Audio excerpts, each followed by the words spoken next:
Yeah.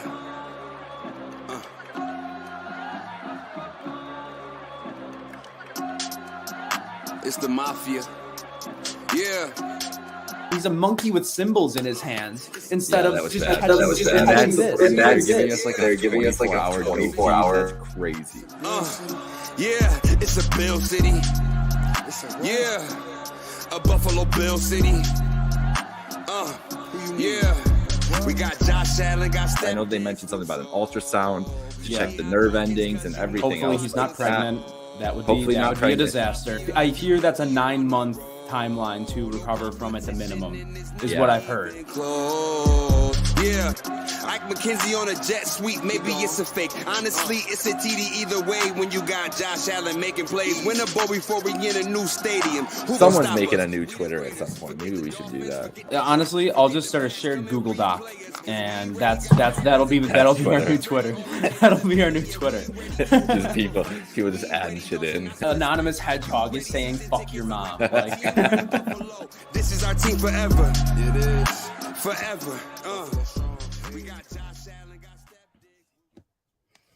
Folks, welcome into a long overdue and brand new episode of the Crowdless Podcast presented by Trainwreck Sports. Wake here with my good friend Jake Micah and great friend of the program, Robyn Mundy, Buffalo fan base. We all know the godmother of Bills Mafia. Robyn, the weird and confusing winding road of this season continues this week with everything that has gone on. And I said to you when I messaged you, I can't think of a better time to have you on to talk about the Bills with us. So thank you for being here. And thank you for your Wi-Fi being – the last time we did this, you had negative temperatures and it just wasn't cooperating. So thank you to the Wi-Fi gods out there. Yeah, I think it was 20 below. Yeah. Jeez. Long time ago, that seems like. Very long time ago, that seems like, with everything that's happened. And of course, much of this show, like I personally, I told you guys before we started, haven't really been able to think about the Patriots matchup at all this week. There's a lot more pressing matters, but we do want to somehow tie this all to the matchup that's going to happen on Sunday. And so we're going to start that with this little game that we do on the show called Fact or Fiction. Robyn, if you don't know, I'm going to give you and Jake Micah 4 statistics about Bills Patriots. 3 of them are real. 1 of them is fake. It is your job to figure out what the fake statistic is. Okay. So, stat number 1, Mac Jones currently has half the amount of passing touchdowns he had in his rookie year. Fact or fiction? I'm going to say fact because they're Yeah, I feel like that's right. Mm-hmm. All right, stat number 2. Matt Milano leads all players in this game in tackles for loss.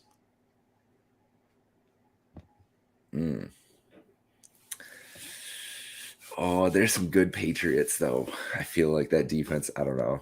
I'm going to say fact for now, Robyn. I think with the first 2 at least. Yeah, I have to go with that. He's tricky with these, though. So I know. But I have to go with the gut. Mm-hmm.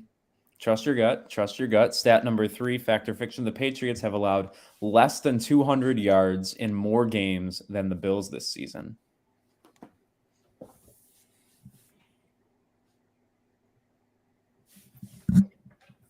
I'm going to say fact because their offense stinks. Yeah, I good feel like logic. I feel like that's straightforward. Yeah, you can't get away from that one. Final stat here. We'll see what you guys think. Even without Josh Allen, the Bills average more yards per carry than the Patriots do. One of these has to be false. Is that what you're saying? Yeah, one of these 4 has to be false. That one feels like false to me. Yeah. But our boy James Cook's yards per carry, I know, are like 5.8 right now, and that depending on how much weight that carries. All right, we're going to put them all up on the screen here for you so you can see them all. Fact or fiction, Bills Patriots round 2. We have Mac Jones currently having half his amount of passing touchdowns than he did in his rookie year. Matt Milano leading all players in this game in tackles for loss. Patriots allowing less than 200 yards in more games than the Bills this season. Or even without Josh Allen, the Bills do average more yards per carry than the New England Patriots in the year of our Lord 2022-2023. What do we think? What do we think is the fiction here? I think number 4.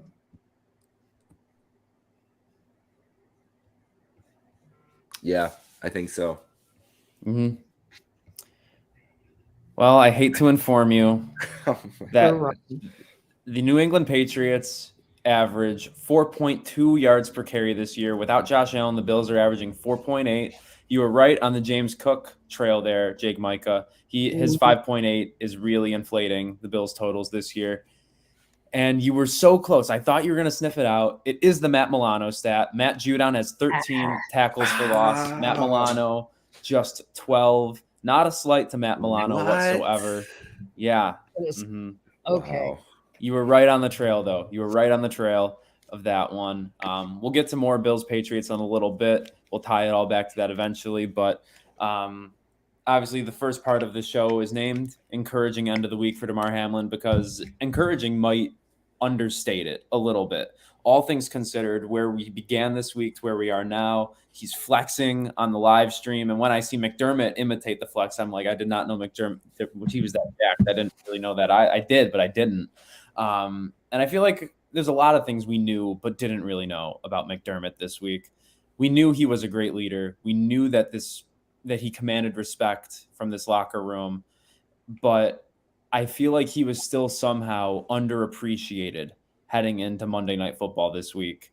And now I don't know if anyone will ever make the mistake of taking him for granted again, despite sometimes the questionable gameplay management and everything.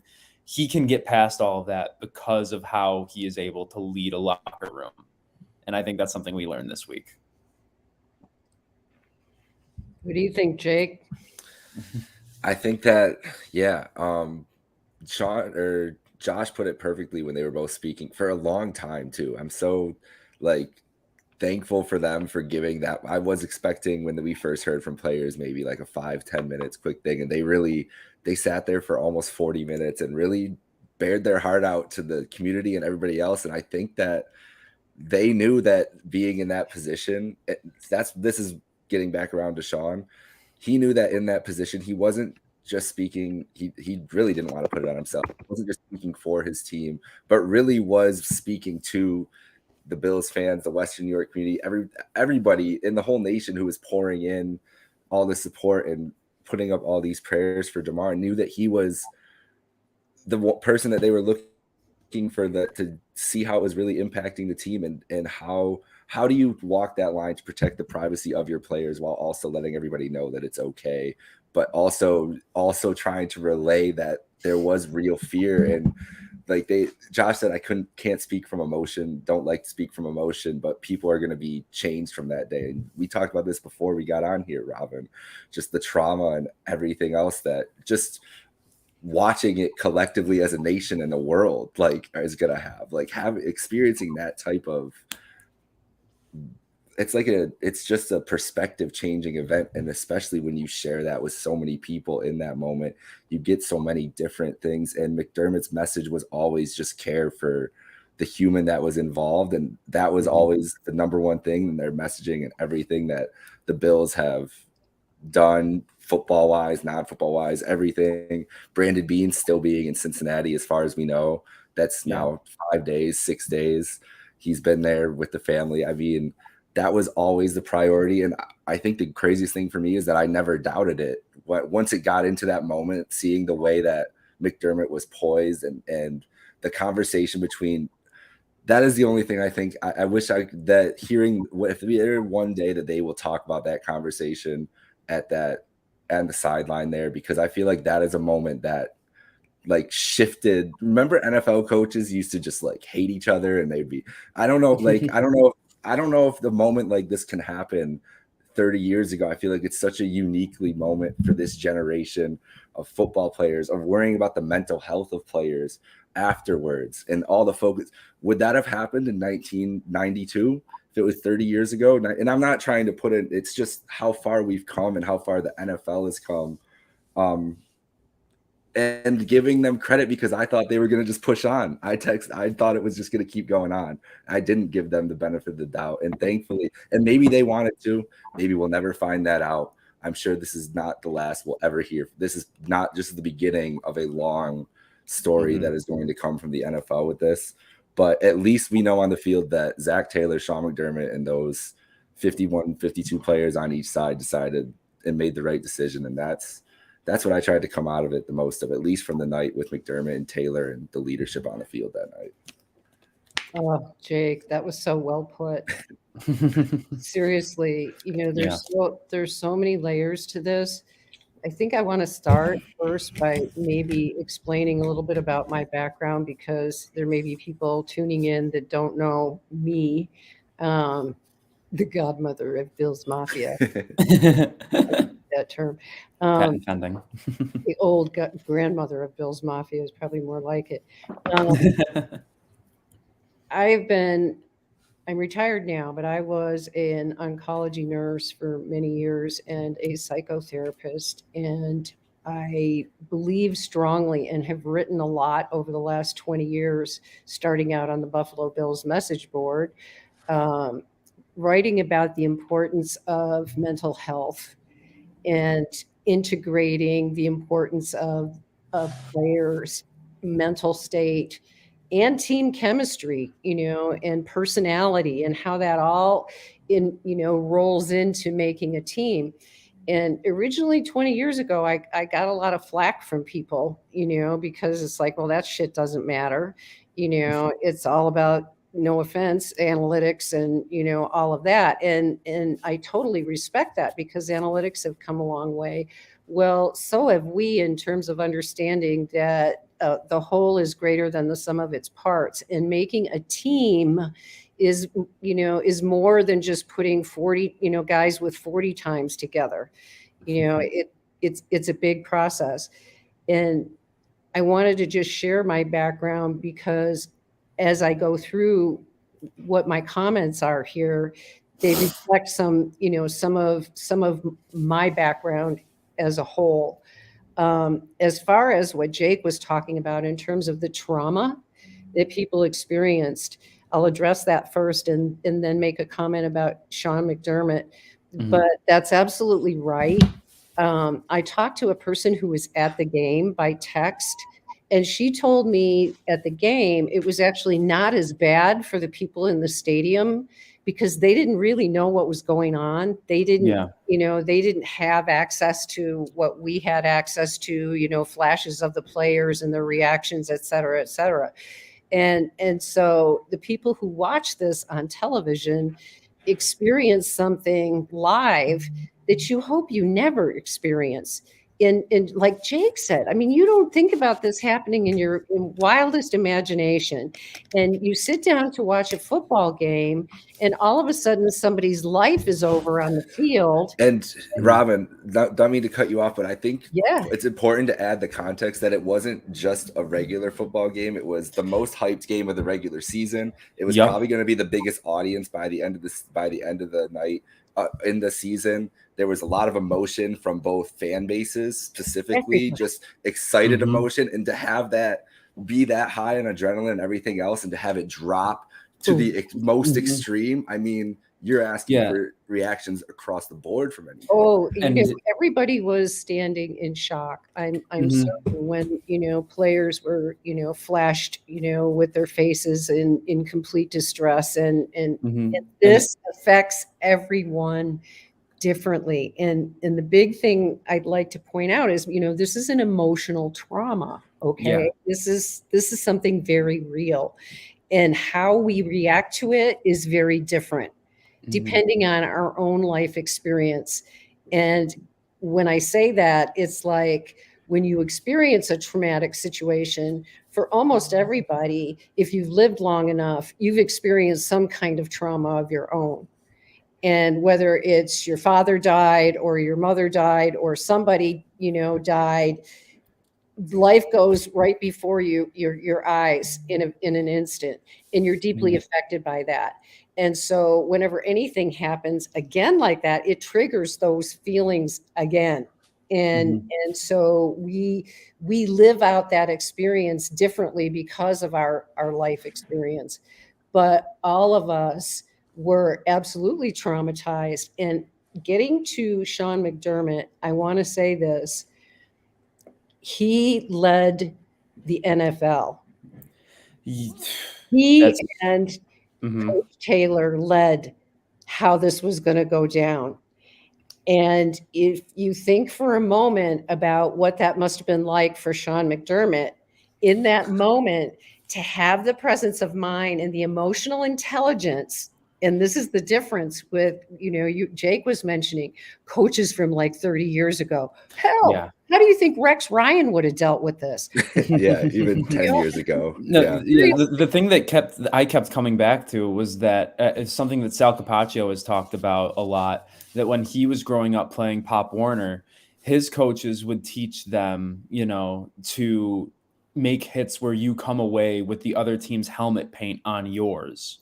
Right. And how far this game has come, both from a physical perspective, but also the way that it's coached, and having guys like Sean McDermott, who there might not be a tougher man leading an NFL franchise. Like you can talk about Mike Vrabel. He's very nose of the grindstone, physical, win in the trenches kind of guy. And I have talked shit about him for quite some time, but I have a feeling that even Mike Vrabel has the similar culture, brotherhood mindset, where if he was on the field, not to diminish what Zach Taylor and Sean McDermott did, but I think there's a widespread change in the way that people are coming in to lead NFL locker rooms, where I will always appreciate, of course, what Sean McDermott did, but I like to believe, and this is me being my optimistic self, this whole week I've been optimistic that Hamlin would pull through, and he has. I like to think if Vrabel or a Shanahan or if someone else were there, Dan Campbell, he, oh my God, the way that he would have handled the situation like this, I hope I never have to see it, but I'm sure he'd put on a masterclass too. I think we're lucky that for any time for something like this to happen in NFL history, for it to happen in 2023, I think we're lucky for that. Yeah, we are. And lucky also because we have the technology today to do what we did in terms of the medical professionals, and to be able to see the other end of this come out in a positive way. He's flexing, that probably that singular. Yeah. Just that tickled me a little bit. Yeah. That was everything. That was absolutely everything.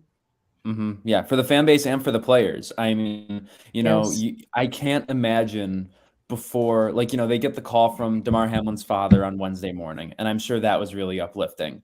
But I can't imagine that there were as many smiles in the building at any moment in the past few years, more than there were Thursday morning when Sean McDermott surprises them with a call from Damar Hamlin. I just wanted to I was hoping they would have a little video, oh my God, because I just can't even imagine what the players did. Yeah, big screen to see his face. It just blew me away. I think that's the coolest thing ever. So really is. In the day of technology, isn't it wonderful that we can have all of that?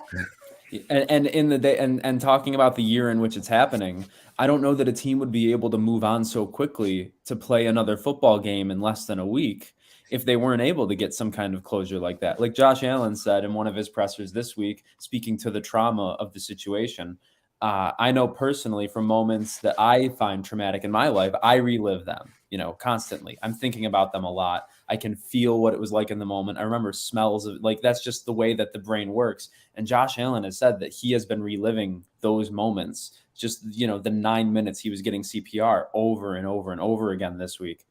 Mm-hmm. How hard, if we're going to pivot to coming back and playing another football game, that I can't imagine it'll be easy for people to step onto a field less than a week removed and not be feeling some of those same feelings, to be able to go play hard at the same speed, because McDermott, he is all hustle, all effort 100% of the time. Yeah. I feel like it's going to be hard for some defensive players to immediately get out there and play as hard as they're used to. I think personally for me, like if I was looking at it in this situation and the way, like you're talking about how you're processing events, like I put it akin to like I've been into a car accident before, the end, like driving and getting into cars again, or just driving myself, or, those were anxiety, inducing and everything else. And I just imagine that, taking a hit or just even like the first kickoff, kickoffs are, I mean, they'll maybe if it goes to the end zone, whatever else, but just that first impact, like what's going to be going through someone's head on that first play. And I think I would have seen something that I played hockey my whole life, thinking if I would have seen something similar happen in a hockey game, which a quick aside that there was two really encouraging stories from the Buffalo News right away that they did great reporting all week on this, but they spoke with Chris Pronger, who got hit with a slap shot in the chest. Yes. And I remember watching, like I've seen those highlights, seen that a million times, and just realizing that's how similar it seemed to Damar's. And then I can't remember the young man's name, but he is from Western New York, plays at Elon baseball, and he got hit with a 90 mile an hour right into the chest. And same thing. And both Chris Pronger played 2 nights later in a playoff game. And that young man is also returned to baseball practice in full after Thanksgiving break. So reading those types of things were super encouraging right away on top of everything else. But I kind of lost my train of thought here, guys. I just really wanted to give that. Where were we starting at? There was a point coming back around to this. Players, how are they going to go back on the field? Yes. And go ahead. Yeah, and I think that knowing that, where Damar is and everything else will definitely give them more of a, like they've said, there's been an energizing boost and everything, but I just feel like imagining Pronger going out there for that first skate and the kid going out to the field, his first ground ball, like no matter how much you're going to feel some sort of anxiety, it's going to change you. It's going to change you in those instances. And I think you can get over that and work through that, and hope they're talking to people to work through that. Like you said, Robyn, those sports psychologists and everything else that are available, like they should be taking advantage of that, because it's going to be difficult. It's going to be difficult, but I do think that they can work through that. But I can't imagine how it's going to feel, especially with the energy in the stadium too and everything. Like going to be one of the most unique, if we're just talking about this specific instance and not just how players would feel in general, it's going to be one of the most unique atmospheres we've ever seen, which I feel like we've been saying a lot about the Buffalo Bills this year. But I think the fan base is going to be very healing for the players. Yes. Getting the love and the support, and they're going to feel it, because our fan base, they're going to get out there and do it. Like I'm anxious to see just what the fan base is like, because I think it's going to be extra special. And as far as how the players get out there and play again, it's part of professionalism that in any profession you have it like a toggle switch, that goes, and you're right, Jake, the intrusive thoughts come in, and you have to train yourself to be able to flip that toggle switch and be able to perform, under the most difficult circumstances imaginable. And I don't doubt that they will have the right support and they'll be able to do that. I think we're going to be, probably more anxious because they're engaged in the process, and, they're focused on what they're doing. Those intrusive thoughts, you hope, stay away. And if they don't, that's what they need professional help with. I applaud one thing too, Sean McDermott saying it's important for the players to address their mental health. And he himself said that, in terms of his own self-awareness, in saying, if I need help, I know when I have to reach out and ask for help. And I think he was trying to make it okay, for people to do that. So I think the players getting back out there, it's going to affect them. And you're right, in terms of it's always going to affect them, because this is going to stay with them forever. You just hope it doesn't, become something embedded that comes up on a frequent basis, that over time it gets easier, as time goes on. But we'll see, won't we? It's going to be no. And I think that, it's important for the players to hear their leader say that, but I think it's also important for the fans because as we said at the drop of this, it was a traumatic experience for anyone involved. And I in my 5 years at Trainwreck Sports, maybe more at this point, I have never gone to Rec Room to watch the game for our watch parties. But Monday night was the first night that I went.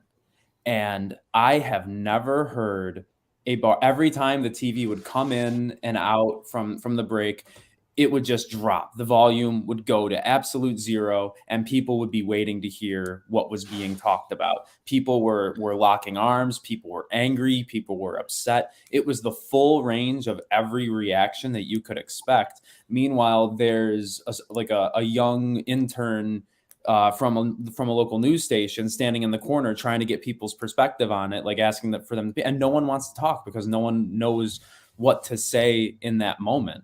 And, as someone who, I myself have dealt with mental health, and I know, a lot of people in Bills Mafia have as well, to hear Sean McDermott come out and say, it's not a sign of weakness. It's a sign of strength to know that you need help.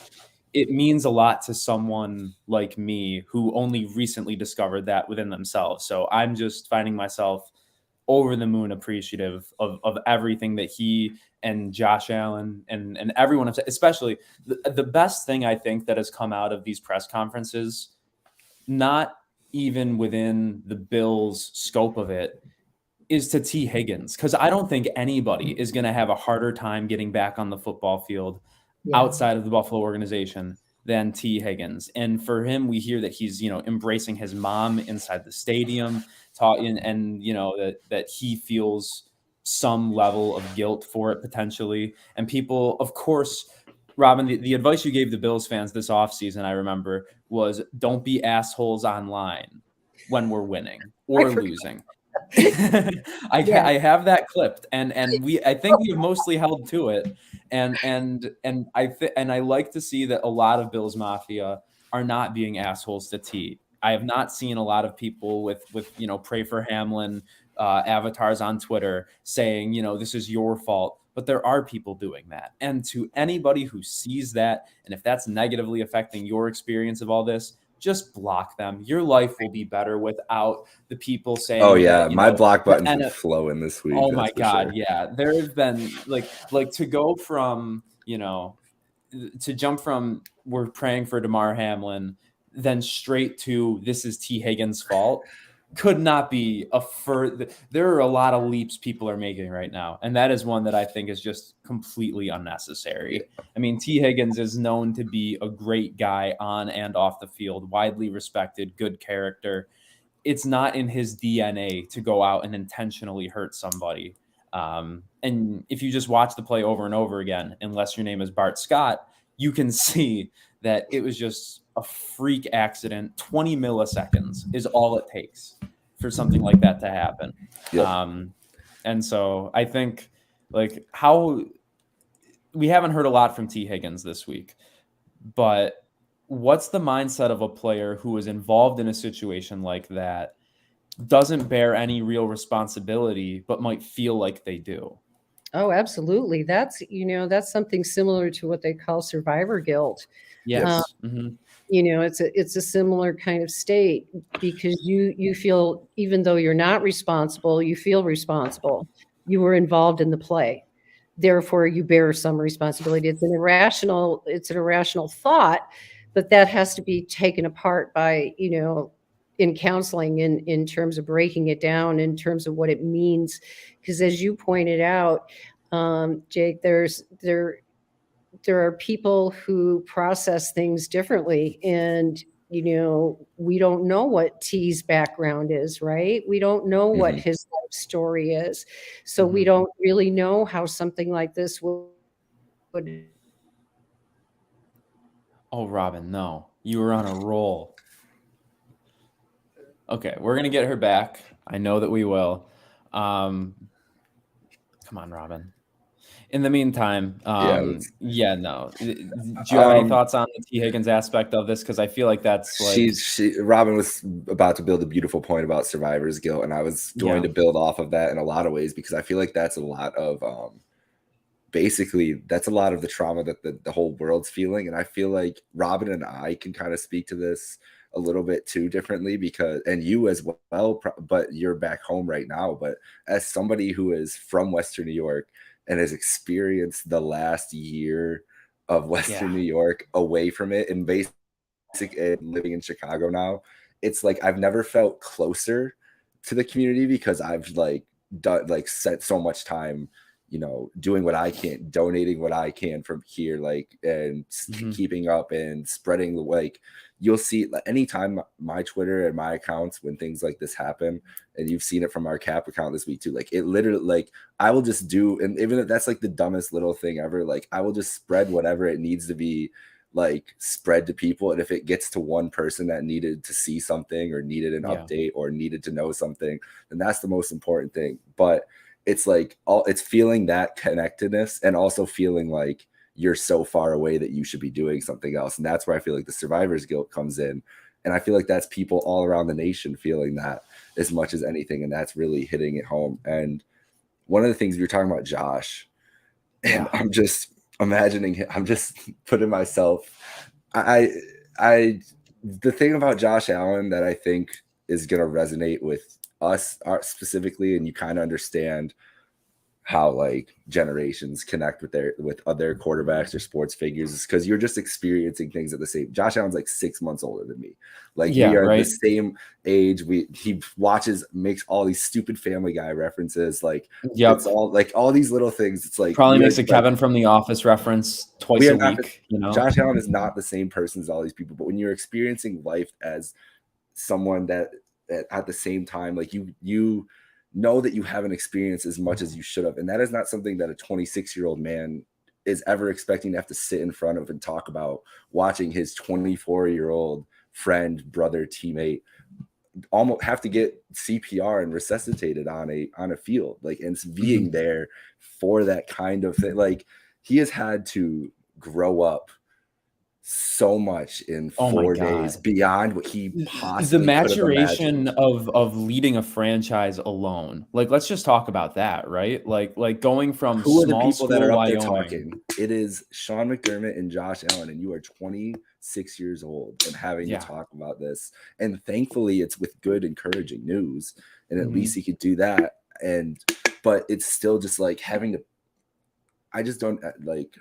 process something like that. If you've ever had to process something, you know, traumatic, especially with someone at a young age, or anything else, like losing a friend at a young age, anything like that, you're not prepared. You don't know how you're going to react to that, because it has not happened to you in your life yet. And that's why experience is the greatest teacher is such a cliche, but there's nothing you can do until you know how do you go through it. You are not going to know how you react to it. And this is something that no one could have possibly reacted to. And just watching that young man up there, who is, since he's been a banner person for the organization and the community since he's stepped foot into Buffalo, New York. But in what maybe the defining moment of his young career, say at least in those moments, deciding to not play that game and everything else, he again shown like head and shoulders above, and bringing it back around to T. Higgins, taking that he did it so coolly too, acting like, oh wait, I have one more thing. That was always his plan. If they didn't bring up T, he was going to bring up T because he understands, he gets it. He gets the league, he gets the brotherhood, he gets everything. And he and McDermott in those moments they just showed everything and confirmed everything we thought about. And it's just amazing to see a guy like that get it so quickly. Yeah, no, 100%. And you keep having great sound bites from this show, Jake Micah. Like the way you are articulating everything is I knew that you were a good co-host to have here, but you're blowing me away at some points. Just want to shout you out here. Shouting back out Robyn, bringing you back into this. Thankfully, we got you back. I mean, hey, no, 30 minutes, that's pretty good. That's a good run. Yeah, no, I'll take that. I'll take that any day of the week. But back on T. Higgins and even Bills players, you know, moving on with survivor's guilt here. When you got cut off, Robyn, as you were. Yeah, just just to say that's very powerful, and it's something that T. Higgins is going to have to deal with, for a long time, and it's very real. Talk to anybody who is a survivor of a difficult situation, and they will tell you that they grapple with an enormous amount of guilt. Most people do. If you have any ability to form empathy, that's pretty much how you're going to feel, responsible, even though you're not responsible. So it's a matter of helping support him through that process. Yeah, and while you were getting back in here, we were Mhm. talking about just the maturation of Josh Allen Oh, that has kind of happened, not necessarily against his will, I would say, but probably faster than he would have thought. yes. And in different ways than he would have imagined. Because, I don't think it's a stretch at all to say that he has come in and led an NFL offense at an exceptional point from just a human and a leadership perspective, outside of the stats and the numbers he's putting up. But now for him to kind of, and I think having Sean McDermott, like, there's a reason him and Josh have worked so well together from a head coach and quarterback perspective, is that I think they think on very similar wavelengths. And for him to be able to watch and learn and internalize and see the way that McDermott is handling it, and kind of not do it the same way, but at least know how to, it's hard for me to put, but you're nodding, so I'll just let you take this away because you'll find the No, words. you're totally like singing my song. Um, it's a unique relationship. It's very father and son like. Yeah. Mhm. His dad is around the same age as Sean McDermott, and I might add something about his dad. When you wonder about what makes Josh Allen, if anyone asks him who was the most influential person in your life, whatever, he always talks about his father. Mhm. His father had a tremendous effect on him growing up. And I think in the same way, Sean McDermott has sort of taken this little guy, and not little, but I'm talking about little in terms of age. Yeah. When we look at Josh, I've said this for years, and some you guys know that I've been a big Josh Allen fan because he played in Wyoming, at Wyoming. So we saw him go from being a 6'2" noodle when he was a sophomore, at Wyoming, to who he is today. And he was a late bloomer. Not everybody matures, physically and emotionally, all in the same way at the same speed. And he's always been young, you Yeah. know. I don't want to use the term immature because I don't think that's what he is. He's a But goofball, he was you know? young, he was country, naive, Yeah. that sort of thing. And he comes to the NFL, and then all of a sudden, all of this fame and fortune, descends upon him. I think a lot about NFL players in terms of what a big change that is in their life. And how the relationships change, how everything changes. It's a lot bigger of an adjustment. People all say, "Oh, I wish that was me." Well, there's some downsides to that Oh too. For yeah. sure. Yeah. And Josh made it through that like a champ. And I think in part because his family taught him, family values, if you will, what's important in life, those sorts of things. And he came in ready, for that. And then Sean McDermott kind of took over as a dad image, if you will, and they clicked. It's Mhm. also no accident that they brought Josh out with Sean McDermott in the press conference. I Yeah. found it very interesting because they didn't have Josh come out by himself. Mhm. And I think there's a reason for that, because they didn't want Josh to feel like he didn't have any support in case the media asked him an uncomfortable question. Um, Mhm. that Yeah, and that it's not his job to bear this burden alone. That, like, there's exactly. no one leader here. Like, obviously Sean McDermott is, like, the top of the food chain here, and he'll be the number one spokesperson for the team. But, like, Josh is never alone in Yes, anything that he exactly. does, whether it's I on think the it was field. I think, excuse me, but I think that was very significant, that he came out with his head coach. And the other two that came out, Mitch Morse and Dane Jackson, I also thought was an interesting pairing because you have offense and defense, but you also have Mitch Morse is like a dad. Yeah. But he's also, if you listen to him, I love listening to him. He's so articulate. And so I think he was there to support Dane, in case Dane felt emotional. I mean, there was a lot of attachment that Dane has to Damar. So I thought that was a very good. One amazing thing that Dane Jackson too said in that story is, and it's just makes you think of how crazy this year is that in week 2, Damar Hamlin was the guy that was saying, "I love you, D-Jack," to Dane Jackson as he's getting loaded in.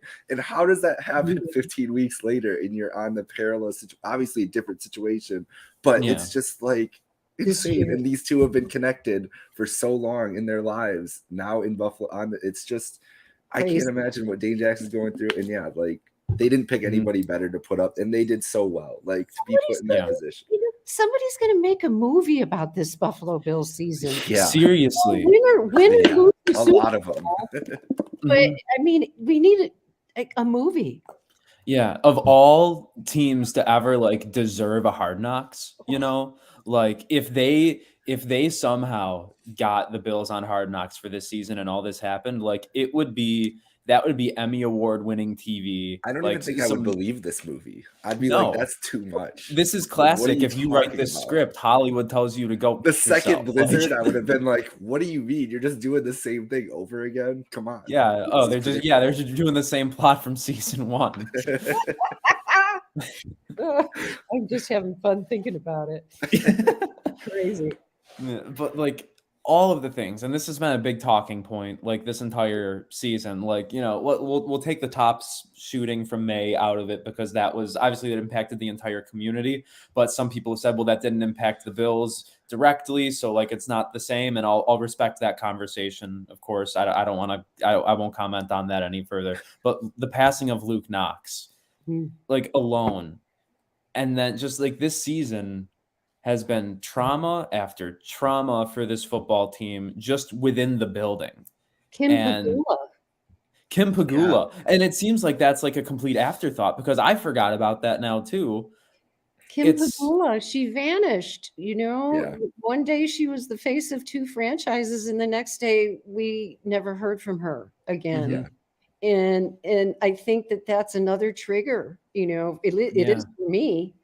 Not knowing for 3 days. And I'm sure that very few people who are really fans of the Buffalo Bills slept very much, until we knew that Damar was going to be okay. But I think about Terry Pegula, and how this must have been tripped his switch.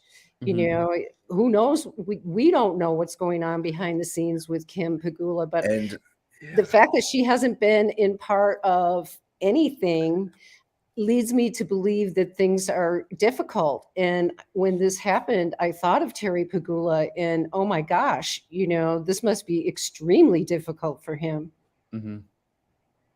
Yeah. And the fact that we still haven't seen him or heard from him after that too. It's like, it's crazy. It is.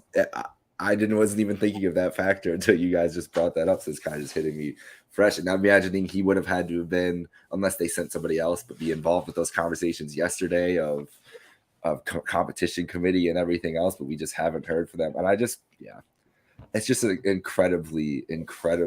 I can't even think of a year for an organization that has went like this in so many different ways. And so that brings it all kind of to a big part of this conversation now is that usually, at least, the NFL Coach of the Year award is given to a coach who makes the most of his situation, is the way you can summarize it the best. Whether that's, getting a ragtag group of guys like the New York Giants to the playoffs, like Brian Daboll, a team who was below 500 last year, a team who was not close to the playoffs at any point, a team who thought that we might be moving on from this quarterback, who now might have second life, and people are talking about Daniel Jones getting a 3-year contract potentially to stay in New York. So I mean, there's no doubt at all that Brian Daboll has earned that award, if anybody has, in the past few years. But how does a football team, with everything that's happened this year, win 12 games? How do they compartmentalize everything in the right way? And, we've talked about, how they'll respond to get onto the field this week. Based on what we've seen this entire year, I'm not going to say I'm not worried, because this is by far the biggest hurdle, the biggest obstacle that has happened to the Bills this year. But if there's any team that can get on the football field and at least have some semblance of what they're doing, for lack of a better way of putting it, it's this team led by Josh Allen, led by Sean McDermott, led by Stephon Diggs, who, the moment where I knew it was real was when I saw Diggs on Monday night. Like, I know Josh wears his heart on his sleeve. Everybody knows that he's an emotional dude who loves this football team. And people sometimes think that Stephon Diggs is a me guy. If there's any evidence you need that Stephon Diggs is not this diva that came over from Minnesota because he was unsatisfied with his targets, like, it's Monday night. It's Monday night. Yeah. Like, and so when also it comes the fact to, that he wouldn't leave Dane Jackson's side the whole time either. Like, he was the first player to show up at the hospital. Yep. At least from the reports that we've seen. That's one of the silver linings of that night is that little video of Twitter of seeing Diggs just kind of meander his way in, and then knowing that him and Coley Harvey were there, just convincing some security guard of who he was and everything. Like, just imagining that seat, just like, obviously it was really a telling moment, for Diggs and everything else. But I think that Josh in that press conference the other day, when they asked if they were ready to go, he jumped ahead of Sean. He was like, I do. I think that they are like beyond ready. Like, this is, I mean, how could you not? From what it sounded like, the thing that I really wanted to hear, we saw the reaction to Damar and seeing him would be incredible if we could see something like that. But to be a fly on the wall for the call on Wednesday night from Mario Hamlin, which apparently is what got them really like starting to trend more positively. And then obviously the updates Thursday and Friday were incredible. But he just said, like, basically demanded them to go out there and play. And he said this week too. He's like, not playoffs, not anything else. And that's when we talked about football. You kind of resign yourself to everything else. But that's as a football fan. If you're a football player and you've gone through to get into the NFL, 2-year guy, 6th round guy, like, put yourself in the Hamlin family's shoes, knowing everything about Damar Hamlin and how much he could have been in Alabama, he could have went to Ohio State, could have went to Georgia, stayed home at Pittsburgh, and just the grind that he went on to get into that position. Like, you sacrificed your whole life to get to that point, and that's a deeper love than I think I don't think general fans understand what that commitment actually means for any professional athlete to get to where they are. And so it wasn't surprising, but to just hear it like actually portrayed, it's like, these guys are otherworldly, and it's amazing how much they'll support each other in those endeavors, even through this sort of times. And just, that was one of the like jarring things, I think, coming out of those days. Yeah. Yeah, the professionalism, the ability to put yourself in that place where you have to be, and be functional, and then all of a sudden, bam, something happens that's completely out of your control and scares the crap out of you, and you're standing in a stadium with 60,000 people watching you, and you're freaking out. Yeah, I mean, it doesn't get any more real than that. And this team has been through more this year than I think I can remember. And I'm old, so I go way back with this. I mean, literally back to the 60s. And I honestly don't ever remember a season like this. No. And I'm just so glad. I never thought about it until the way you just put it about, happening in 2023. But it is good, if it had to happen, that it did happen now, because we did have the right medical technology, to help. but also that we've evolved past, the gladiator sport. It still is to some extent, but we've tried to take a lot of the gladiator aspects out of it as much as we can. But that's not always possible, as we saw. Yeah. I think that I don't know what I expected to like get out of this show with you two personally, but I think that like, I think I can say for myself that like this has helped me get some closure on the week. Just talking it out with people, with like you guys both brought up points as you always do and as Jake always does that I don't even really think of. And so anybody tuning in late, not just shameless plug, but I think it's worth it to go back and watch the entire episode here.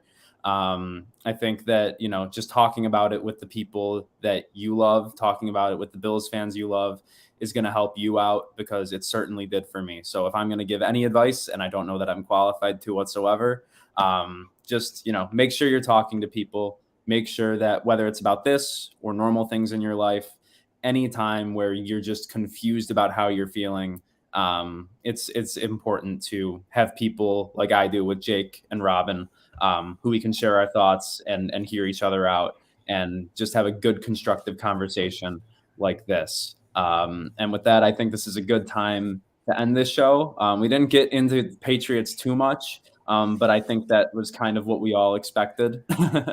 It's a big game tomorrow. Okay, Chalupa, thank you. The cat sits on my lap during the show now. Big game tomorrow. Bills have a shot at the 1 seed. There's all those weird tiebreaker, neutral site scenarios that are going on. Warren Sharp. Please come to Chicago. That's all I ask. That's all you're going to say. They said they've been considering outdoor stadiums because all three teams are outdoors anyways. It is 8 hours from Kansas City to Chicago. It is 8 hours from Buffalo to Chicago. Please. I'm telling you. It would be great if it happened. It would be so great if it happened that way. But it can't be 20 below, okay? And no. Yeah. Well, I can't promise that at the end of January. In Chicago, that's for sure. I couldn't promise it in Wyoming either. No. But I feel like Atlanta is where we're looking at, right? Yeah, that's what. Yeah, I feel like Pitt would have been cool, but it seems like that's not a possibility. Cool too. What was that? There's a lot of Bills fans in North Carolina. That would have been cool. I just want to say in closing, thank you to you both very much for inviting me to be a part of this podcast, because it means a lot to me to be able to come and process this with you and with the listeners. And I hope that everybody knows you can find me on Twitter at Robyn Mundy YO, and my DMs are always open. Okay, so if you ever want to connect, that's where I'm at. Robyn, thank you for joining. You, as I've said multiple times, you're one of my favorite guests that we ever have on here. And you said that, we can hopefully be doing this again in the off season. Hopefully we'll do it again during the playoff run. I think we'll stay short term for now, because we got a lot of great things to look forward to for the rest of the season. Only sunny days ahead here. Bills are poised for a playoff run, but it starts this weekend with the New England Patriots. It's going to be an interesting dynamic at the stadium. Sean McDermott says it's going to be an atmosphere, probably something like he's never felt. And if you're going to be there, send us your videos, tag us on Twitter at CrowdAssistPod. We want to see the atmosphere. I know Maniac will be out in the lots doing tailgate talk. I might join him. I would love to. But the first thing I got to worry about is a pregame show tomorrow with this guy here. We'll be live at some point tomorrow, so I'll be checking it out from right here. Robyn will be checking it out, which means you should too. Stay tuned for what time we'll be going live, probably 11 a.m., but don't hold us to anything. We're very indecisive here at the Crowd Assist Podcast. For myself, Jake, Micah, Picasso's, Outlet Liquor, all of Trainwreck Sports, and Robyn Mundy, thank you for tuning in.